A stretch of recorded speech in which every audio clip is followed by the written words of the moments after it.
Yes, Your Honor. Because many of the victims, Madam Chair, of the extrajudicial killings were poor people.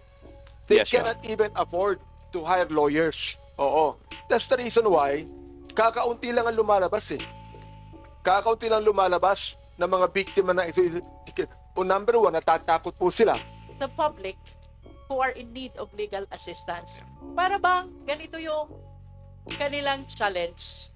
May NPS, may PAW, may legal aid, may CHR, but they do not know where to go.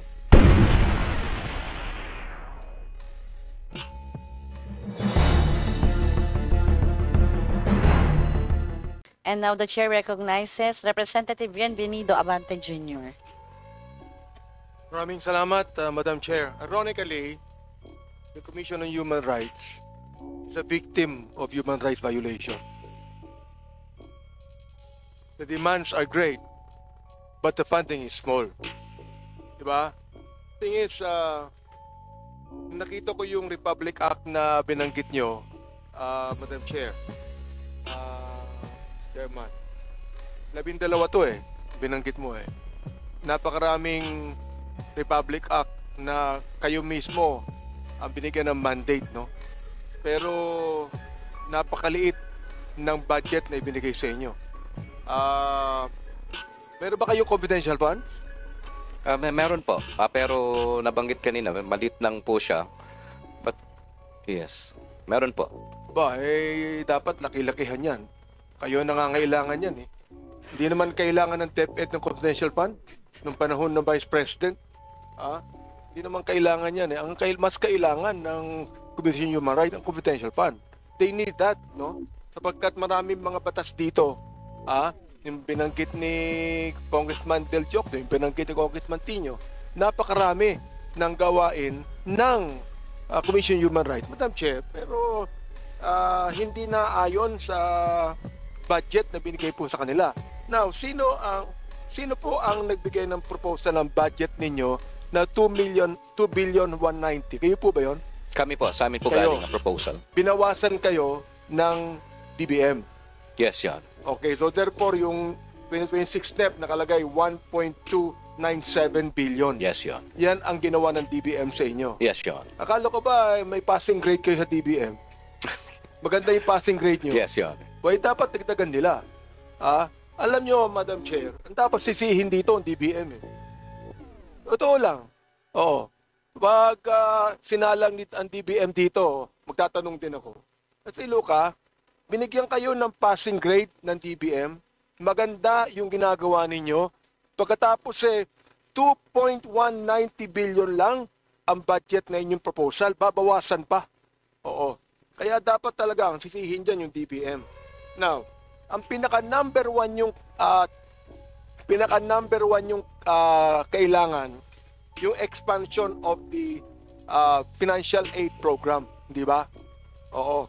Ngayon, Yes, I'd like to find out yung legal assistance ninyo. How much do you have in your legal assistance? Hindi masyado hong nangangailangan ng pondo yung legal assistance eh. Oo. But we are contemplating of adding a program doon po sa ating legal aid services. Yun pong strategic litigation kung saan ang komisyon ho yung ay maaring mag-file na ng kaso. Kasi, Madam Chair, yung legal aid program nyo, legal assistance, marami kayong iniimbestigahan ng mga Tama. human rights violations, no? EJK, of which, Madam Chair, if I'm not mistaken, you are giving them free legal aid, di ba? Yes, Your Honor. Because many of the victims, Madam Chair, of the extrajudicial killings were poor people. They Yes, Your cannot even afford to hire lawyers. Oo. That's the reason why kakaunti lang ang lumalabas Kakaunti lang lumalabas ng mga biktima ng extrajudicial. Number one, natatakot po sila sa mga gumawa ng sa ating ibang kapulisan na hindi maganda ang ginawa. Pangalawa, wala silang pambayad ng mga abogado. So I think kinakailangan tingnan natin ito, yung tinatawag natin legal aid program o legal assistance. Tama ba ako, Madam Chair? Tama po, Your Honor. Ito ho yung kasama ho itong serbisyo ng legal aid do sa aming other protective services. So number 1 po kasi dyan ang aming investigation mandate. Secondary po yung other protective services which consist of legal aid, legal counseling, financial assistance, other psychosocial services, security protection, at legal assistance sa caravan. Yeah. So yun po yung kasama sa mga How many lawyers do you have now? performing legal services, Your Honor. Yes. We have 145 plantilla positions. But Ang filled up po ay hindi.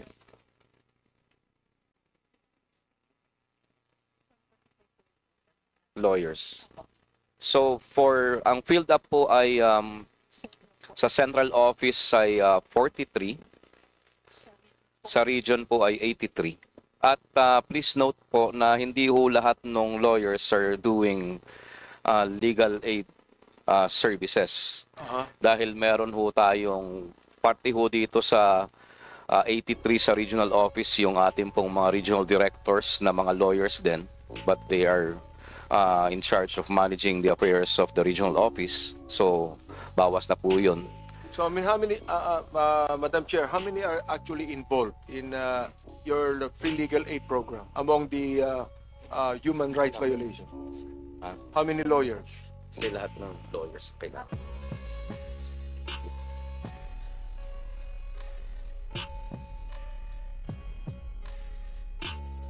So according to the HR staff, Your Honor, 83 lawyers.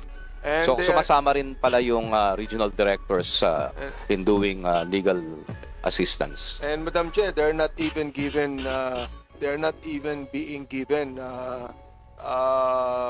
very good remuneration on what they're doing, di ba? Yes, yeah, I can confirm that, Your Honor. Dahil mababa po yung aming salary grade yun. level. Ang amin Okay. pong Anong pinakamataas niyong salary grade for Lawyers. lawyers? SG 26, Your This Honor. is, Attorney 6. which is how much? Hindi ko alam yung yung amount, pero mga 120,000 daw po. Magiging litigator na lang Ilan yung lamang po yun. Ilan lamang yung Attorney 6 namin. Dahil majority po nun ay ang regional directors. Madam Chair, magpa-private lawyer na lang po sila kaysa sumama sa Commission on Human Rights. Actually, no? Kinakailangan tingnan po natin ito when we speak of the budget. Kaya sinasabi ko sa inyo, kahit binigyan kayo ng magandang passing grade ng TBM na ito, TBM may kasalanan ito. Ba't kinakailangan bawasan ng budget ninyo? Now, how many victims do you have right now?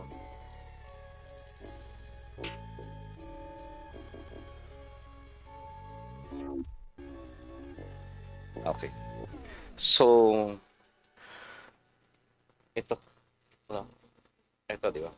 Victims. So, for victims, for human rights violations, investigations, Your Honor, 1,463 in 2024. For 2025, from January to June, 711. For individuals requesting for other protective services, 595 last year. For this year up to June, 455. And for individuals requesting for legal assistance, ito po yung kaninang tinutukoy nyo, in 2024, 3,684. And for this year, up to June this year, 1,625 na po. Okay, can you imagine, di ba? Ang dami niyan, no? Madam Tama Chair, po. no? Ibig sabihin, hindi nyo talaga mabigyan ng importansya yan at this point in time because of the budget, di ba? Because of the budget you have.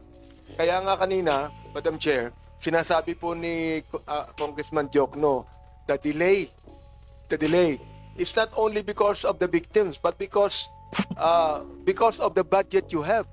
Nadi-delay kayo Well, diba? pwede po natin siyang tingnan sa ganong aspeto. Yes. Dahil apektado talaga yung operations ng ahensya. That's right. Pero as much as we can, we cater to everyone. Siguro po, if it would help, ito pong binanggit kong numero ay sa protection services pa lamang po. Doon po sa prevention services namin, yun pong jail visits, we also conduct legal aid services to persons deprived of liberty. At marami rin po yung mga tinutulungan naming PDLs na binibigyan po namin ng legal assistance. Legal assistance meaning inaalam po namin yung mga problema nila, and kung ano man yung dapat na solusyon, we refer them to different agencies of the government. We provide counseling. So ngayon tinitingnan din po namin yung possibility of us being able to help PDLs in early release of their early release. Yeah, Madam Chair, kanina binanggit ni Congressman Rufus that he will make a motion to increase the budget. Now I'm making a motion now. I'm making a motion now to increase the budget, whatever the budget is needed. Thank you, Your Honor. I so move, Madam Chair. All right. So ganito na lang. Last statement na lang, Madam Chair, if you may allow me. Please go on, Representative. I do not know if we have the same bill, the Congressman Rufus, but I have the copy of the bill now that I have filed. Your House Bill number 3041, an act strengthening the Commission on Human Rights as a national human rights institution. No? Ito na ang pagiging charter nito, Congressman Pino. Ito na mismo ang pagiging charter nito, at kinakailangan talaga, kung kinakailangan doblehin pa yung budget dapat, because this charter, hindi magagawa nila yung charter na ganito kung walang dobleng budget. Number two, I will also be filing a bill na dapat magkaroon na kayo ng sariling building. In fact, in Canada, I was in Winnipeg, no?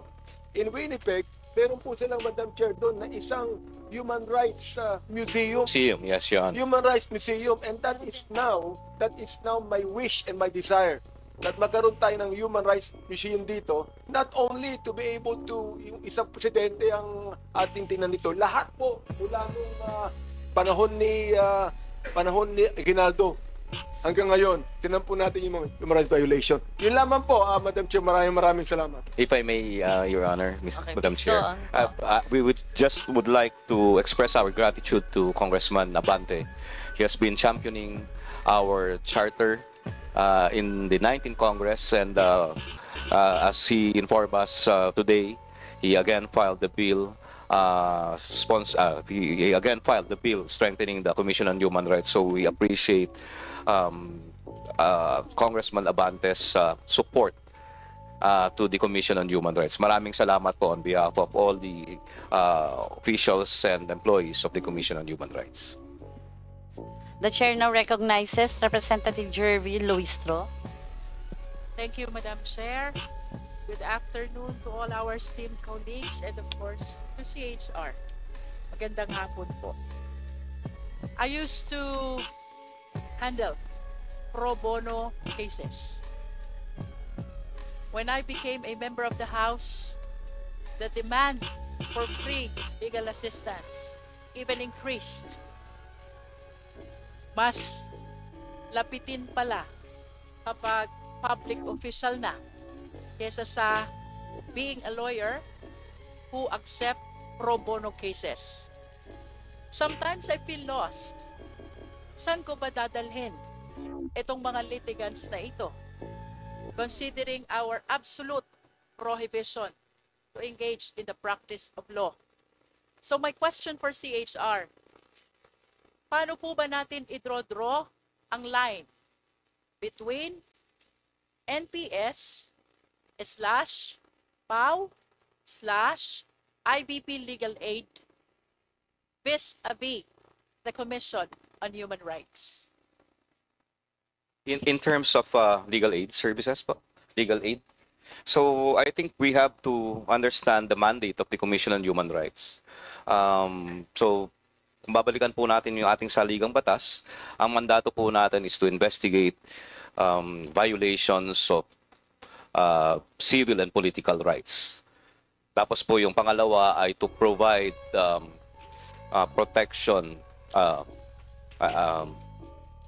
to provide protection against human rights violations and provide legal aid services to the underprivileged. So kung in relation po dun sa tanong po ninyo, siguro dapat tingnan po natin yung serbisyong binibigay ng komisyon in relation to the mandate, human rights violation at underprivileged victims of human rights violation. So kung titingnan po natin, ang National Prosecution Service ay taga-usig ng ating pamahalaan sa krimen. Yung atin pong Public Attorney's Office ay abogado ng mga Akusado. underprivileged na akusado. But they can be victim also of Yes. unjust imprisonment. Tama The po. one you cited earlier. Yes po, tama po, I agree. Then ang IBP po, ito po yung ating namang private lawyers na who are doing services to the community. So kakaiba po yung role. Ang komisyon po ay focus dapat sa human rights violations But or of course, abuse. Of course, we acknowledge that the term human rights violation is too broad. It can be somebody who is requesting for the service for prosecution. It can be somebody who needs a defense counsel, which means that it is not confined to the complainant or the defendant. The CHR may represent either Yes, of yeah. them, Yes, yeah. so long as they fall within the purview of human rights violation. Yes, yeah. Kaya lang po, Chair, napakalawak po ng human rights violation. Like for example, I want to cite the victims of social media. Meron po diyang gambling addiction. Merong porno exposure. Merong financial scam victims. At meron ding libel victims, which sometimes would even result to terminating his own life. So, this afternoon, I really wish to be enlightened, although it is hard to define really. Ano pong ginagamit yung parameter I think to determine whether a person claiming to be a human rights victim should be admitted to the program of the CHR? Siguro ang pinakamaganda pong approach dito ay tingnan po natin yung legal framework ng human rights. Ang nakakasaklaw po sa atin sa pagdating sa human rights ay yung 8 International Human Rights Court treaties. Yun pong Covenant on Civil Political Rights, Covenant on Economic, Social, Cultural Rights, Convention Against Torture, Conventions on the Rights of the Child, Conventions on the Rights of Migrant Workers, Convention on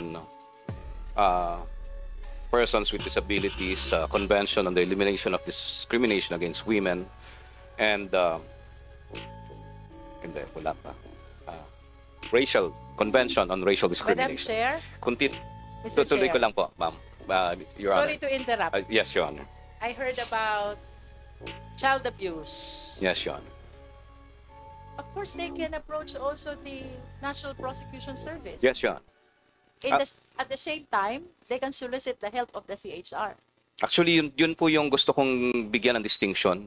Dahil po ang pag sinabi ho nating human rights obligation, it belongs primarily to the state. So what we should be looking at is the action of the state in compliance with its human rights obligations. Kaya ako po isinite yung 8 core human rights treaties. Dahil ito po yung dapat yung pamantayan namin as to determination of human rights violation. So state actors po ang dapat tignan natin. But due to evolution of human rights internationally, nagkakaroon po ng aspeto kung saan private individuals may also be the subject of human rights. Ilan ho dyan, yung binanggit kanina, international humanitarian law, in matters affecting armed conflict, and also business and human rights, dahil po yung private corporation also has social responsibility. So, and also, technically, kapag po yung private actor is acting on behalf of a state, so yun po yung mga instances where private individuals should be held accountable for human rights violation. Kasi po pagka private individuals na po yan, ang accountability po niya ay criminal or administrative, kung ano man yung applicable. So katulad po nung sinasabi nyo, pagka meron pong paglabag sa karapatan ng bata, halimbawa inabuso, at ang nang gumawa ng pang-abuso ay isang private individual or non-state actor, ito po ay criminal accountability ng taong ito. At dahil may mekanismo na po sa ating bansa upang tugunan itong mga ganitong insidente, dapat ang focus po natin ay criminal accountability of this private individual. Magkakaroon lamang po dapat ng tututok ang ating komisyon in matters of human rights violation kapag meron pong failure on the part of the state. Halimbawa ay meron siyang tratadong sinalihan at hindi niya ginawa yung batas na dapat magpapatupad do sa tratadong yun. Isa ho yun na po pwede natin tignan na paglabag sa karapatan. Or kung meron na pong mga mekanismo at may batas na dito sa atin, ngunit tulad nung tinutukoy ko kanina, yung Section 30 and 31 of the Magna Carta of Women, kapag po may failure ang local government unit to provide the adequate services to the WEDC, yung women under extremely difficult circumstances, dapat po ay managot yung local government unit dahil failure po yon paglabag po sa access to remedies. Kanino po mananagot yung LGU? Yung LGU po, dahil binigay na po ng pamahalaan yung remedies to the victims of human rights violation. Kaya lang, kung hindi po natin ibinibigay yon bilang local government unit, may failure po sa part natin. That is denial of access to remedies do sa biktima. So, yun po dapat ang merong paglabag sa karapatan. What you are saying, Chairman, is kapag may failure ang ating gobyerno in providing the necessary legal assistance to the private individual victim of human rights, that is the only time that the CHR will enter into play. That is also an instance where CHR can act. Dahil meron pa pong ibang kung meron direct violation. Kung titingnan po natin kasi yung konsepto ng human rights obligation, principally tatlo po yun, yung protect, respect, and fulfill. Under the obligation to protect, kailangan respect. Huwag mong i-violate yung karapatan ng mamamayan mo. Estado po ito. Pag in matters with regard to protect, ibig sabihin po, ang pamahalaan dapat ginagawa niya ang lahat ng pamamaraan upang respetuhin at pangalagaan yung karapatan ng mga mamamayan niya. So ito po yung mga pagpapasa ng batas. I want to go back to what you cited about domestic violence. Yes, Your Honor. No? Most of the victims do not solicit at all the assistance of the LGU. But isa po yung problema kasi po hindi talaga nila alam yung mga remedyo ng That is precisely the point. But if this domestic violence victim claiming to be a human rights violation victim wish to avail of the assistance of the CHR, will you accept her in the program? Opo, assistance po, not necessarily investigation of human rights violation. We can also provide legal assistance. At sa ngayon po kasi ang ginagawa po ng komisyon ay inuutusan na pagka meron pong ganyang reklamo, ay we make sure that our regional office also communicate with the local government units to address itong mga services na ito. Kasi pagka yun lamang po yung pamamaraan upang magkaroon ng relief yung isang biktima ng tulad ng gender-based violence. Chairman, do you acknowledge that there is overlapping or perhaps ambiguity when it comes to the mandate of the CHR vis-a-vis the agencies which I mentioned earlier? Hindi po. Wala po. Kasi ang focus natin ay human rights violation. And as I mentioned, ang legal framework po namin ay yung core human rights treaties. Yung pong mga binanggit nyo, yung National Prosecution Service, Public Attorney's Office, and the IBP, these are domestic remedies. Domestic remedies involving criminal, maybe administrative, maybe civil cases. Yung sa amin po ay human rights violation cases. And magkaiba po yung lengguwahe talaga namin dahil kami po ay more focused on the compliance of the state on its obligations in human rights of treaties. Dito po sa mga NPS, PAO, and IBP, ito po ay domestic remedies po natin na available kapag nag-violate ay mga private individuals, although there are times that government officials also may be violators. Nonetheless, Chairman, the obligation to international treaties, I believe, transcends also to the administration of justice. Yes, Your Honor, I As agree. to whether we have compliance or otherwise to the international treaties, it depends on how we facilitate the administration of justice in the country. Yes, I agree, Your Honor. I hope that we can come up with a possible information education campaign. Because if I am confused, how much more the public who are in need of legal assistance? Para bang ganito yung kanilang challenge? May NPS, may PAO, may legal aid, may CHR, but they do not know where to go. No? So I hope we can come up with the necessary education and information campaign so the people will understand saang situation pa sila nagpo-call and which agency can they approach to solicit help. I agree, Your Honor. Kasama po ito sa aming programas under Promotions Office. At isa rin ho ito sa mga objective ng binanggit ko kaninang programa na ginawa namin, yung Lakaran, Lakbay Karapatan tungo sa kamatayan. Gumagamit po ba kayo ng social media? Yes, Your Honor. I hope you can strengthen Yes, Your Honor. your social media campaign because I don't see it. Oh. Siguro ang strategy po namin gagawin ay itatag namin po kayo sa aming mga post kung inyo pong mamarapatin. Thank you for your intention to tag this representation. No, I have some incidents to mention here. Kindly respond to me by saying yes or no, kasama sa mandato nyo. To Yes, start Your with, rescue of victim. Yes or no? Victims of... Human rights violation. Yes, Your Honor. Representative Luis Roy, your time is up I'm na po. almost finished, Madam Chair. Safe house of victim. Yes, Your Honor. Investigation of the incident. Yes, Your Honor. Prosecution. No, Your Honor. About assisting them during the prosecution. Assisting them, yes, but not as a prosecutor. Oh.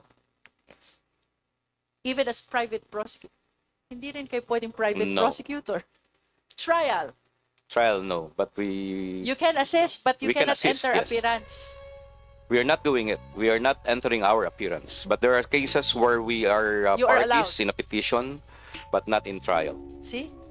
That should be made clear to the public that in prosecution and trial, the CHR are not allowed to enter their appearance. Judgment. Assistance only. Yes, yeah, assistance. Implementation of judgment. Maybe assistance only. But Even that- disregarding the prosecution and trial, your inability to enter appearance. This is Oh. still broad. wala kanina po- po sa mandato namin yun. I Your Honor. understand. Yes. Kanina po, Chairman, sabi nyo ang officials and employees nyo, or should I say lawyers, is just 100 plus. Yes, Your Honor. Question po. Nagsama po ba kayo dun sa proposed budget nyo? Creation of plantilla. Hindi po. Hindi po kasama doon sa ano.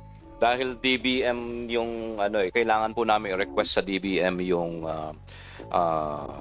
plantilla. At tapos kasama po yun, yung siguro for increase of the manpower, doon po sa aming charter na sinusulong.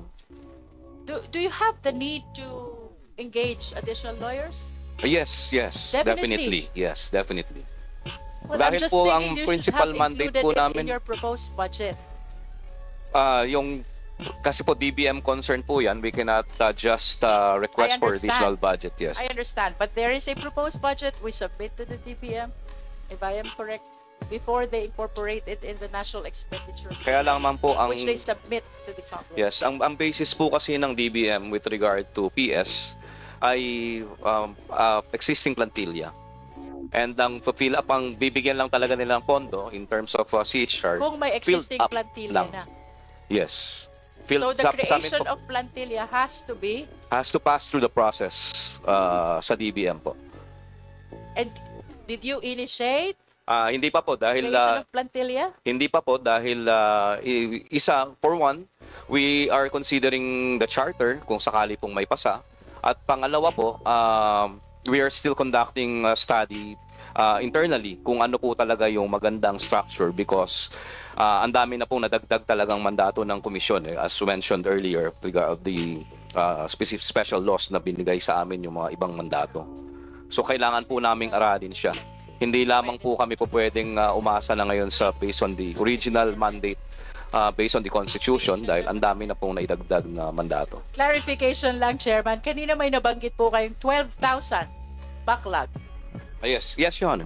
Backlog Actually, po hindi yun lang ng po. ano? Actually, na cases po, investigation. Actually, if we Cases for investigation. investigation. Pero may nabanggit din po kayong 99% satisfied client. Yes, Your Honor. Paano niyo po Representative i-reconcile Jervil yan? Luistro. This is my last question, Madam Okay Chair.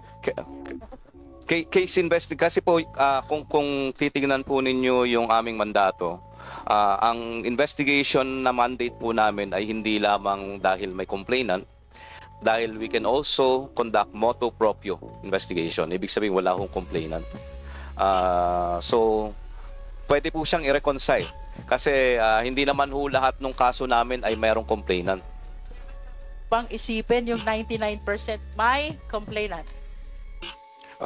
Siguro kung titignan, hindi lang ho yan Yung investigation. 12,000 na backlog, walang complainant. In terms of customer satisfaction po, hindi lamang siya limited sa investigation.